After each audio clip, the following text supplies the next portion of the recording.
इतिहास की जानकारी के साहित्यिक स्रोत। और साहित्यिक स्रोतों में अपना आज का टॉपिक था ब्राह्मण साहित्य पढ़ रहे थे। ब्राह्मण साहित्य में हमने उपनिषद देख लिए, वेदांत हमने पढ़ लिए। आज हम पढ़ेंगे उसमें वेद, आरण्यक और ब्राह्मण ग्रंथ। ठीक है, ये तीन हमारे ऑप्शन होंगे। आज के टॉपिक कौन कौन से होंगे? आज के टॉपिक होंगे हमारे वेद, ब्राह्मण ग्रंथ और तीसरा हो जाएगा अपना आरण्यक। ठीक है, ये अपने तीन टॉपिक होंगे। ठीक है, इन तीनों के बारे में हम पढ़ेंगे।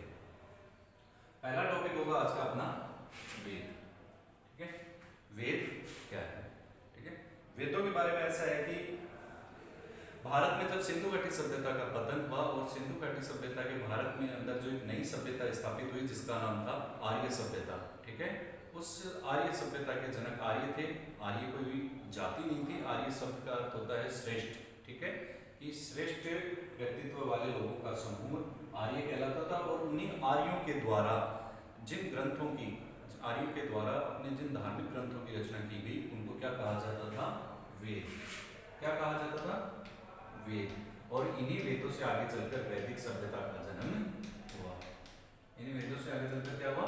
वैदिक सभ्यता का जन्म होता है। ठीक है, तो आर्यों के द्वारा कितने? अब आर्यों के द्वारा 4 वेदों की रचना की गई। कितने वेदों की रचना की गई? 4 वेदों की रचना की गई। वो 4 वेद कौन कौन से हैं देख लेना।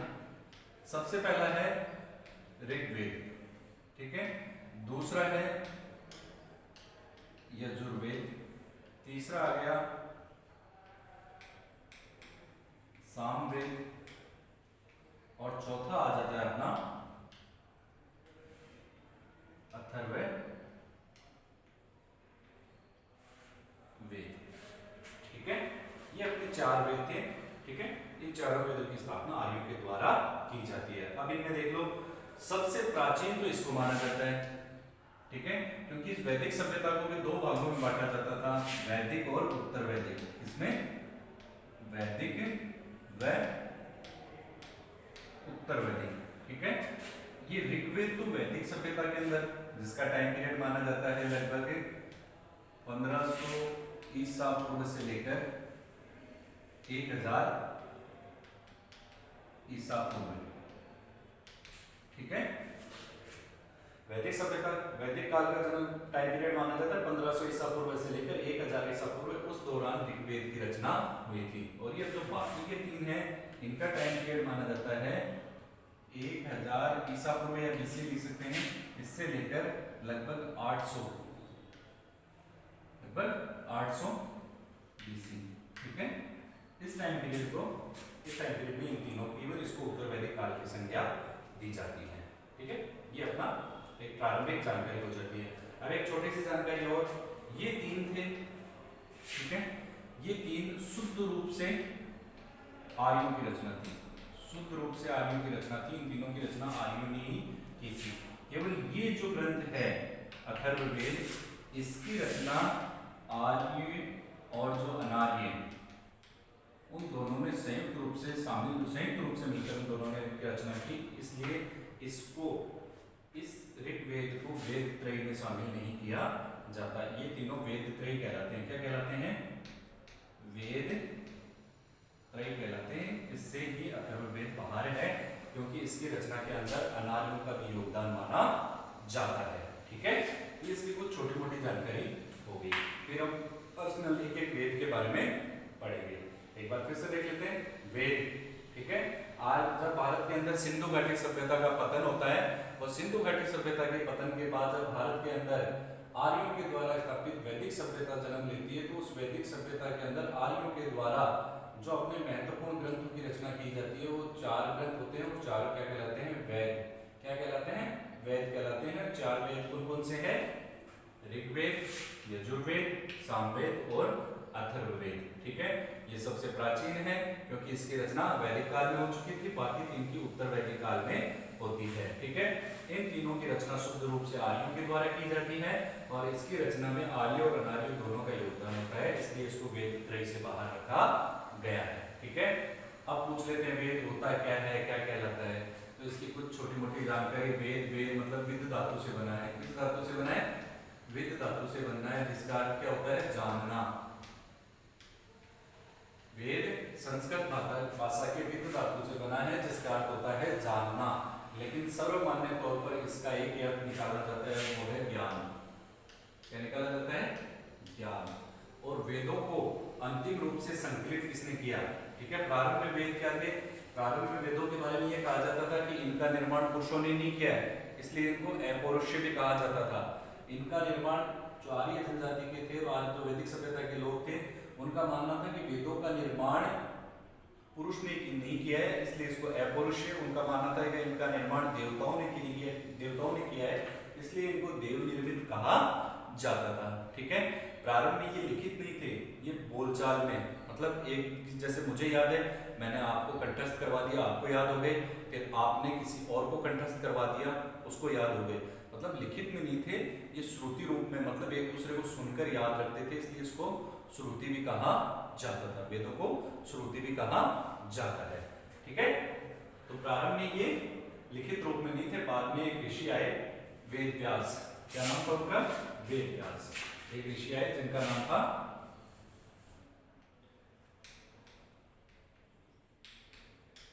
वेद व्यास। ठीक है, इनको अलग अलग नाम मिलते हैं। इनका नाम कृष्ण द्वैपायन भी कहा जा सकता है इनको। ठीक है, वेद व्यास या कृष्ण द्वैपायन, इन्होंने अंतिम रूप से इन वेदों का संकलन किया और इन संकलों को लिखित रूप के अंदर इन्होंने स्थापित किया। मतलब ऐसे क्वेश्चन पूछ लिया जाए कि वेदों का संकलन कौन है, तो वेद व्यास या कृष्ण द्वैपायन। ठीक है, कृष्ण द्वैपायन, वेद व्यास या वेद व्यास दोनों नाम आ सकते हैं। ठीक है, इसको अंतिम जो वेदों को संकलित किया, इनको लिखित रूप में स्थापित किया, वो कौन थे? वेद व्यास थे। ठीक है, ये प्रारंभिक जानकारी होगी। फिर से सुन लेते हैं। वेद, वेद का सीधा सा पहले प्रारंभिक जानकारी देखते हैं। वेद संस्कृत के विद धातु से बना है, जिसका अर्थ होता है जानना। क्या होता है? जानना। ठीक है, आम भाषा में या सर्वमान्य तौर पर उसका एक अर्थ लगाया जाता है ज्ञान। क्या लगाया जाता है? ज्ञान। ठीक है, वेद प्रारंभ में वेदों को अपौरुषेय, देव निर्मित या श्रुति भी कहा जाता है। अपौरुषेय इसलिए क्योंकि उसकी रचना किसी पुरुष ने नहीं की। देव निर्मित इसलिए कि इसकी रचना देवताओं के द्वारा की गई है। तीसरा, इनको श्रुति इसलिए कि प्रारंभ में ये लिखित रूप में नहीं थे, आम बोलचाल में एक दूसरे से सुनकर इनका अर्थ ग्रहण किया जाता था, इनको याद रखा जाता था, इसलिए इनको श्रुति भी कहा जाता था। ठीक है, वेदों का संकलन करता वेद व्यास या कृष्ण द्वैपायन को कहा जाता है, क्योंकि इन्होंने इनको प्रारंभिक तौर पे लिखा था। ठीक है, ये होगी वेदों की जानकारी। फिर ये वेद चार है, ऋग्वेद, यजुर्वेद, सामवेद और अथर्ववेद। ठीक है, ये सबसे पुराना है ऋग्वेद, बाकी तीन नए हैं। ठीक है, ये तीन नए हैं। ऊपर वाले तीन को, इस अथर्ववेद को छोड़कर वेदत्रय में शामिल किया जाता है। अथर्ववेद को वेदत्रय में शामिल नहीं किया जाता है, क्योंकि इसकी रचना में आर्यों और अनार्यों दोनों का योगदान था। ठीक है, ये हो गई वैदिक काल की प्रारंभिक जानकारी। अब हम पर्सनल एक एक वेद के बारे में पढ़ेंगे।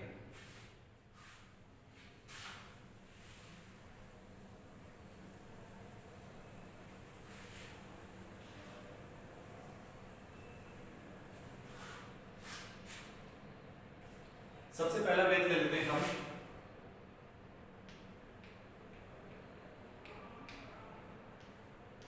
ऋग्वेद। ठीक है, सबसे बड़ा वेद ले लेते हैं ऋग्वेद। ठीक है, ऋग का अर्थ होता है, ऋग के अंदर किसका निर्माण है? ऋचाओं का। इनका ऋचाओं का। ऋचाओं को क्या कहा जाता है? मंत्र। क्या कहा जाता है? मंत्र। अर्थात ऋग्वेद के अंदर उन ऋचाओं का या उन मंत्रों का संकलन है जो देवताओं की स्तुति के लिए गाए जाते हैं। ठीक है, देवताओं की स्तुति के लिए जो मंत्र हैं, जो गाए जाने वाले यंत्र हैं, जो मंत्र है, उनका प्रयोग किसमें किया गया है? ऋग्वेद में। या देवताओं को कैसे खुश करना है, खुशी के लिए कौन सा मंत्र गाना चाहिए, क्या होना चाहिए, वो सारे मंत्रों का उल्लेख ऋग्वेद के अंदर किया जाता है। सबसे प्राचीन वेद है, सबसे प्राचीन वेद है। अब इसके अंदर 10 मंडल हैं। कितने मंडल हैं इसमें? 10 मंडल हैं। और ऐसा कहा जाता है कि इसके अंदर लगभग 10,600 मंत्र हैं। कितने मंत्र हैं? 10,600 मंत्र हैं। 10 मंडल 10,600 मंत्र और 1028 इसके अंदर सूक्त बताए जाते हैं। 1028 क्या है? सूक्त है। एक सूक्त के अंदर कम से कम 3 मंत्र होने चाहिए। ऐसा नहीं होता कि कम से कम एक सूत्र में 3 मंत्र होते हैं। ठीक है, 1028 है। 1028 में माना जाता है कि लगभग 1017 ही सूक्त हैं। 1017 सूक्त हैं और जो 11 हैं वो परिशिष्ट किया। जो 11 हैं उनको क्या कहा जाता है? परिशिष्ट कहा जाता है या उनको कहा जाता है बालकिल्य। क्या कहा जाता है? परिशिष्ट या बालकिल्य कहा जाता है। फिर से देख लो, ऋग्वेद सबसे प्राचीन वेद है। ठीक है, इसके अंदर ऋचाओं का निर्माण है। ऋचाओं का अर्थ हो गया मंत्र। देवताओं की स्तुति के लिए जो मंत्र होते हैं उनका उल्लेख इसके अंदर किया गया है। इसके अंदर 10 मंडल हैं, 1028 सूक्त हैं, 10,600 मंत्र इसके अंदर संकलित हैं। 1028 सूक्त हैं। हर सूक्त के अंदर कम से कम 3 मंत्रों का उल्लेख हुआ है। अब इन सूक्तों के बारे में भी ऐसा बताया कि 1017 ही इसके अंदर सूक्त हैं। जो 11 हैं वो या परिशिष्ट है, बाद में जोड़े गए, या बालकिल्य के तौर पे इनमें शामिल किया जाता है। अब इसके जो 10 मंडल हैं, इसके जो 10 मंडल दिए गए हैं, ठीक है, वो 10 मंडल के अंदर जो पहला मंडल और जो सबसे लास्ट वाला पहला और जो 10वां मंडल है, ठीक है, ये सबसे नवीनतम है। क्या है? सबसे नवीनतम मंडल है। ठीक है, ये सबसे बाद में जोड़ा गया था इस वेद के अंदर। इसके अंदर दूसरे मंडल से लेकर, इसके अंदर दूसरे मंडल से लेकर और जो 7वां मंडल है, 2 से लेकर जो 7वां मंडल है उसको कहा जाता था वंश मंडल। क्या कहा जाता था? वंश मंडल कहा जाता था। ठीक है, इसके बाद में 8वां और 9वां मंडल, ठीक है, ये बाद में वंश मंडल के बाद में जोड़ा जाता है। मतलब सबसे प्राचीन माना जाता है वंश मंडल। वंश मंडल के बाद में 8वां 9वां मंडल जुड़ता है और सबसे बाद में जुड़ता है पहला और 10वां मंडल। अब इनमें कौन से मंडल का रचना कौन से ऋषि ने की थी उसके बारे में भी थोड़ी जानकारी दी गई है। वो यहाँ पर लिख देते हैं कि कौन से मंडल के रचयिता कौन से ऋषि थे, वो सारे हम देख लेते हैं। देखो इधर से सारणी बना रहा हूँ। ठीक है, पहले मंडल के रचयिता माने जाते थे कण्व ऋषि। ठीक है, दूसरे के माने जाते हैं बृहत्समक, तीसरे के माने जाते थे विश्वामित्र, चौथे के माने जाते थे वामदेव, पांचवें के माने जाते थे अत्रि, छठे के हो गए भारद्वाज, सातवें मंडल की रचनाकार माने जाते हैं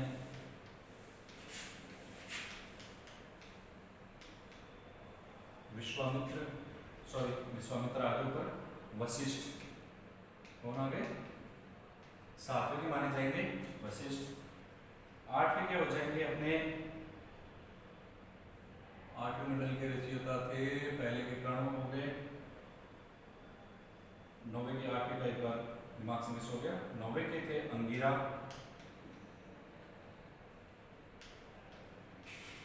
ठीक है, और 10वें मंडल के हो गए, जो 10वां मंडल सबसे बाद में जोड़ा गया।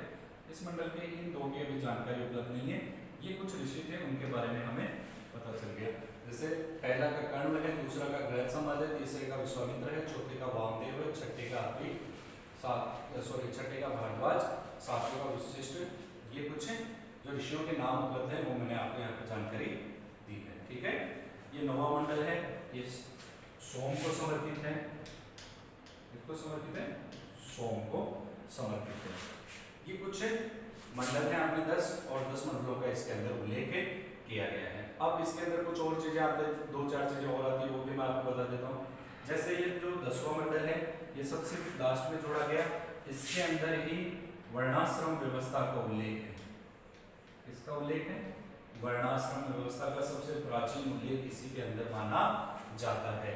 ठीक है, इस 10वें मंडल के अंदर एक पुरुष सूक्त आता है। मैंने आपको वर्ण व्यवस्था पढ़ाई थी कि 10वें मंडल के पुरुष सूक्त के अंदर वर्ण व्यवस्था का सबसे प्राचीन उल्लेख है और इसके अंदर ही पहली बार 4 वर्णों का उल्लेख किया गया है। पहली बार इसके अंदर चारों वर्णों का उल्लेख किया गया है। ठीक है, ये वर्ण व्यवस्था का सबसे प्राचीन उल्लेख इसमें मिलता है। अब कुछ जैसे ये अपना 7वां मंडल हो गया वशिष्ठ के द्वारा रचित, इस मंडल के अंदर हमें 10 राज्य युद्ध, कौन सा 10 राजाओं के युद्ध का वर्णन मिलता है, जिसके अंदर ये होता है कि भरतवंश का राजा सुदाश होता है। ठीक है, वो अपने जो वहां पर मुनि होता है, पुरोहित का पद होता है, सबसे बड़ा पद होता है, उस पद से विश्वामित्र को उसके पद से हटाकर वशिष्ठ को उसके पद पर रख लेता है, जिससे विश्वामित्र नाराज हो जाते हैं और विश्वामित्र क्या करते हैं, 10 राजाओं का एक संगठन बनाते हैं और सुदास पर हमला कर देते हैं।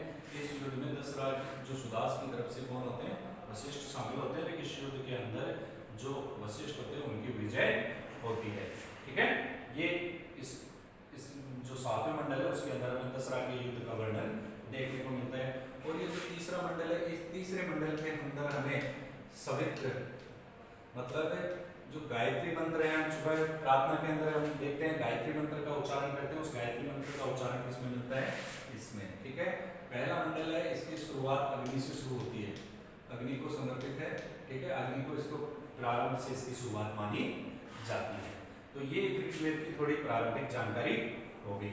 इसके अंदर 10 मंडल हैं, 10,600 इसके मंत्र हैं, 1028 इसके सूक्त हैं, जिसमें 1017 सूक्त और 11 इनके अंदर बाल किले हैं। ठीक है, इसके 10 मंडलों के ये थे। इसके जो अंतिम मंडल है 10वां मंडल, उसके अंदर वर्णाश्रम व्यवस्था का उल्लेख है। इसके 7वें मंडल के अंदर 10 राज्य युद्ध का वर्णन है और इसके तीसरे मंडल के अंदर गायत्री मंत्र का संकलन किया गया। ठीक है, ये हो गया अपना ऋग्वेद।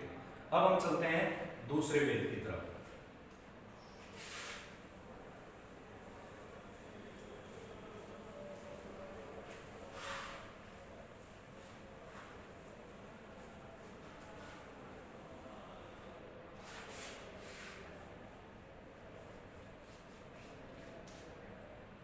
अब अपना दूसरा वेद है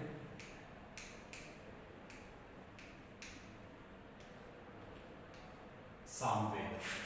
दूसरा वेद कौन सा है, सामवेद। सीधी सी बात है, ऋग्वेद के अंदर जो देवताओं की स्तुति के लिए जो मंत्रों का उल्लेख किया गया है ना, ऋग्वेद में देवताओं की स्तुति के लिए जिन मंत्रों का उल्लेख किया गया है, उन मंत्रों को कैसे गाया जाएगा, ठीक है, उन मंत्रों को कैसे गाया जाएगा, इसके बारे में उल्लेख इसमें है सामवेद में, कि देवताओं की स्तुति के लिए जो मंत्र है उसको किस प्रकार से गाया जाए, उसका उल्लेख इसके अंदर आएगा सामवेद में। ठीक है, और सामवेद का जो मुख्य जो इसको सामवेद का जो वाचन करने वाला होता है उसको कहा जाता है उद्गाता।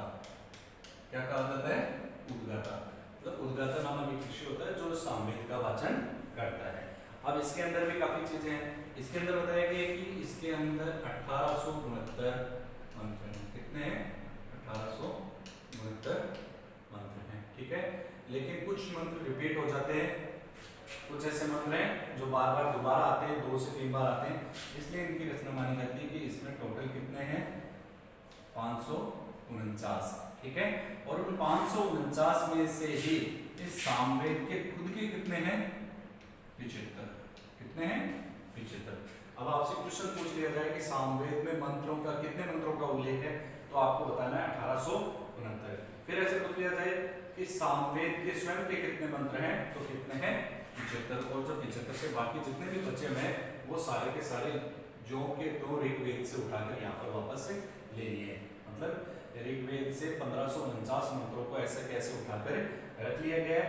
उन 1549 में से 75 सामवेद के स्वयं के हैं और बाकी के किसके हैं, ऋग्वेद के हैं। ठीक है, अब हो गया इस वेद को। ठीक है, अब इस वेद मतलब देवताओं की स्तुति के लिए गाय जो देवताओं की स्तुति के मंत्र होते हैं उनको किस प्रकार गाया जाता है उसका उल्लेख सामवेद में। इसके अंदर ये मंत्र हैं। ठीक है, 75 मंत्र इसके सब खुद के हैं और ये सूर्य को समर्पित है। किसको समर्पित है, सूर्य को समर्पित है। सूर्य की स्तुति के लिए ज्यादा मंत्रों का उल्लेख इसमें किया जाता है। और इसके बारे में खास क्वेश्चन एक और बनता है कि ये संगीत पर आधारित है, विश्व का सबसे प्राचीन ग्रंथ है। संगीत पर आधारित है, विश्व का सबसे प्राचीन ग्रंथ है। ठीक है, संगीत पर आधारित विश्व का सबसे प्राचीन ग्रंथ कौन सा हो गया? सामवेद। ठीक है, ये इतनी इसके बारे में जानकारी है, ज्यादा कुछ नहीं। सूर्य को समर्पित है, सूर्य की पूजा की जाती है और पूजा करने वाला जो पुरोहित या ऋषि होता है उसको उद्गाता कहा जाता है। 1869 मंत्र हैं जिसमें से 75 इसके खुद के हैं। ठीक है, कुछ मंत्र रिपीट होते हैं इसलिए उनको हटा दिया जाए तो मूल रूप से 1549 मंत्रों का इसके अंदर उल्लेख है और ये संगीत पर आधारित सबसे प्राचीन ग्रंथ है। ठीक है, अब अपना अगला आ जाता है, अगले वेद के बारे में बात करते हैं। तीसरा वेद, तीसरा वेद है अपना यजुर्वेद। ठीक है, यजु का अर्थ हो जाता है यज्ञ। ठीक है, यजु का क्या हो जाता है? यज्ञ। ठीक है, कि देवताओं को प्रसन्न करने के लिए यज्ञ किस प्रकार किया जाता है, देवताओं को प्रसन्न करने के लिए यज्ञ क्रियाओं को किस प्रकार किया जाएगा, उसका उल्लेख किसमें मिलता है? यजुर्वेद में। किसमें मिलता है? यजुर्वेद में। ठीक है, ये इसका उल्लेख है। अब इसके अंदर देख लो, इसकी खास बात, दो चार क्वेश्चन बनते हैं। इस यजुर्वेद के अंदर इसको दो भागों में बांटा जाता है, यजुर्वेद को दो भागों में बांटा जाता है। कौन सा? शुक्ल और कृष्ण। कौन सा? शुक्ल और कृष्ण। जो इसका ये शुक्ल पक्ष है, ठीक है, दो भाग है। जो शुक्ल भाग है उसको ही प्रामाणिक माना जाता है। इसके शुक्ल भाग को क्या माना जाता है? प्रामाणिक माना जाता है। ठीक है, ये पद्य भाषा में है और ये कृष्ण भाग है, ये गद्य भाषा में है। मतलब एकमात्र वेद ऐसा है जो पद्य शैली में भी लिखा हुआ है, गद्य शैली में भी लिखा हुआ है। बाकी के सारे वेद पद्य शैली में लिखे हुए हैं, लेकिन ये जो यजुर्वेद है ये पद्य में भी है और गद्य में भी है। इसका कृष्ण भाग गद्य में लिखा हुआ है, इसलिए इसको चंपू वेद भी कहा जाता है। कौन सा वेद? चंपू वेद भी कहा जाता है। ठीक है, यजुर्वेद, यजुर का अर्थ होता है यज्ञ, मतलब यज्ञ किस प्रकार से किया जाएगा, यज्ञ कर्मकांड किस प्रकार से होंगे, उसका सारा उल्लेख किसमें मिलता है? यजुर्वेद में मिलता है। इसके दो भाग हैं, शुक्ल पक्ष और कृष्ण पक्ष। ठीक है, शुक्ल पक्ष पद्य भाषा में है और कृष्ण पक्ष गद्य भाषा में है। इसका शुक्ल पक्ष ही प्रमाणिक माना जाता है। ठीक है, इसका इसलिए गद्य पद्य में दोनों में होने के कारण इसको चंपू वेद भी कहा जाता है। ठीक है, ये अपना यजुर्वेद की प्रारंभिक जानकारी होगी। अब अपना आता है लास्ट वाला अथर्ववेद। अब लास्ट का कौन सा आ गया? अब बात करते हैं अपन अथर्ववेद की। ठीक है, अथर्ववेद, अथर्व ऋषि के द्वारा इसकी प्रारंभिक रचना करने के कारण इसको अथर्ववेद भी कहा जाता था। बाद में इसके संकलन में एक योगदान और दूसरे ऋषि देते हैं, अंगिरस, इसलिए इसका नाम अथर्व अंगिरस वेद भी रख दिया जाता है। ठीक है, इसकी विषय वस्तु हो गया जादूटोना। इसकी विषय वस्तु क्या हो गया? जादूटोना और चिकित्सा पद्धति। क्या हो गया? चिकित्सा पद्धति, ये इसकी मुख्य विषय वस्तु हो गया। ठीक है, इसके अंदर लगभग 6000 मंत्रों का उल्लेख हुआ है। इतना 6000 मंत्रों का उल्लेख हुआ है। ये अपना हो गया अथर्ववेद। अब अथर्ववेद के अंदर 3-4 कोटेशन है, जैसे मगध और अंग महाजनपद आपने सुने थे। मगध और अंग महाजनपदों का पहला उल्लेख भी किसमें हुआ है? इस अथर्ववेद के अंदर ही कहा किया गया है। एक कोटेशन और आता है, इस अथर्ववेद के अंदर ही पृथ्वी को माता, इस पृथ्वी या भारत भूमि को किसका दर्जा दिया गया है? माता को स्वयं का उनका पुत्र माना गया है। ठीक है, ये कुछ चीजें इस अथर्ववेद के अंदर हमें देखने को मिलती है। इस अथर्ववेद के अंदर ही परीक्षित को मृत्युलोक का देवता कहा गया है। ठीक है, मृत्युलोक को कहा गया है। ये अपने कुछ अथर्ववेद की इनकी प्रारंभिक जानकारियां थी। अब अपना दूसरा टॉपिक आता है आज का ब्राह्मण ग्रंथ। दूसरा टॉपिक क्या आता है? जल्दी जल्दी देखेंगे। ब्राह्मण ग्रंथ। ठीक है, वेद क्या होते थे? ब्राह्मण ग्रंथ वेदों को आसानी से समझने के लिए गद्य शैली के अंदर जिन ग्रंथों की रचना की गई, ठीक है, उनको ब्राह्मण ग्रंथ कहा जाता था। क्योंकि वेद किसमें थे? वेद पद्य शैली में रचित थे, संस्कृत भाषा और पद्य शैली में रचित थे। इसलिए पद्य भाषा और संस्कृत किसी को समझ में नहीं आती थी, इसलिए वेदों की रचना ब्राह्मण ग्रंथों के अंदर किसमें की गई? गद्य भाषा में। ठीक है, गद्य शैली के अंदर वेदों की रचना की जाती है और जब वेदों का गद्य शैली के अंदर रूपांतरण होता है तो उन ग्रंथों को ब्राह्मण ग्रंथ कहा जाता था। ठीक है, उन ग्रंथों को क्या कहा जाता था? ब्राह्मण ग्रंथ। अब हर वेद के अलग अलग ब्राह्मण ग्रंथ हैं, ठीक है। जैसे ऋग्वेद का हो गया ऐत्रेयी और कौशिकी हो गया, यजुर्वेद का हो गया सतपथ ब्राह्मण ग्रंथ, ठीक है। और इसका जो अपने एक एक देख लेते हैं, काफी है लेकिन हम एक एक के बारे में देख रहे हैं। फिर अपना हो गया सामवेद, सामवेद के हो गए पंचवीस या 26 हो गया। फिर अपना आ जाता है अथर्ववेद, तो इसका हो जाएगा गोपद ब्राह्मण, ठीक है। मतलब कुछ ऐसे हर वेद को जो गद्य शैली के अंदर आसानी से समझाने के लिए गद्य शैली के अंदर उसका रूपांतरण किया गया, तो वो ग्रंथ क्या कहलाए, ब्राह्मण ग्रंथ। जैसे ऋग्वेद का ऐत्रेयी कौशिकी हो गए, यजुर्वेद का सतपथ हो गया, ठीक है, और ऐत्रेयी हो गया, सामवेद का पंचवीस 26 हो गया, अथर्ववेद का गोपद हो गया। ये इनके ब्राह्मण ग्रंथ हैं। और जो ये सतपथ ब्राह्मण ग्रंथ है, सतपथ ब्राह्मण ग्रंथ, इसको तो इतना श्रेष्ठ माना गया है कि ऋग्वेद के बाद में अगर किसी भी ग्रंथ को प्रमाणिक माना जाता है या किसी भी ग्रंथ को विश्वसनीय माना जाता है, तो कौन सा होगा, सतपथ ब्राह्मण ग्रंथ, ठीक है। ये हमारे क्या क्या हो गए, ब्राह्मण ग्रंथ हो गए। अब इसी तरह से अपना एक तीसरा टॉपिक और होता आरण्यक। इसी तरह से तीसरा टॉपिक क्या था,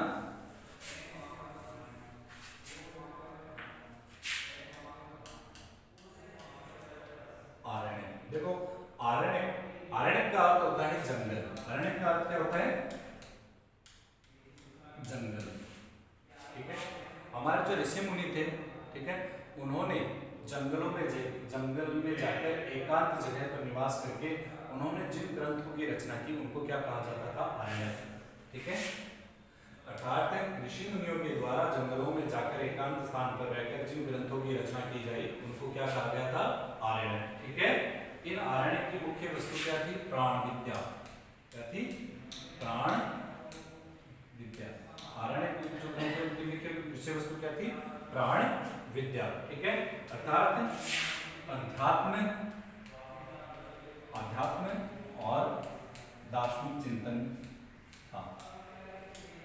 अध्यात्म और दर्शन पर आधारित ग्रंथ थे। और इन्हीं आरण्यक का चरम उत्कर्ष, मतलब आरण्यक से अध्यात्म और दर्शन का प्रारंभ होता है और इनकी चरम स्थिति या चरम सीमा पर ये कहां पर जाकर पहुंचते हैं, उपनिषदों में। कहां पर पहुंचते हैं, उपनिषदों में, ठीक है। इसको प्राण विद्या कहते हैं। उपनिषदों की विषय वस्तु क्या कहलाएगी, आत्म विद्या, जो हमने उपनिषदों में पढ़ी, ठीक है। इसमें क्वेश्चन पूछे जाते हैं कि आरण्यक क्या है, कि जिन ग्रंथों की रचना ऋषि मुनियों ने जंगलों में रहकर की उसको आरण्यक कहा जाता है, जिसकी विषय वस्तु प्राण विद्या होती है। ये अध्यात्म और दर्शन पर आधारित होते हैं, ठीक है। अध्यात्म और दर्शन पर जो चिंतन का प्रारंभ होता है वो आरण्यक में होता है, और ये अध्यात्म और दर्शन अपनी चरम सीमा पर उपनिषदों में जाकर पहुंचे जाता है। तो ये आज के अपने 3 टॉपिक हुए, वेद, उपनिषद, वेद, आरण्यक और ब्राह्मण ग्रंथ, ठीक है। आज की क्लास यहीं पर समाप्त होती है।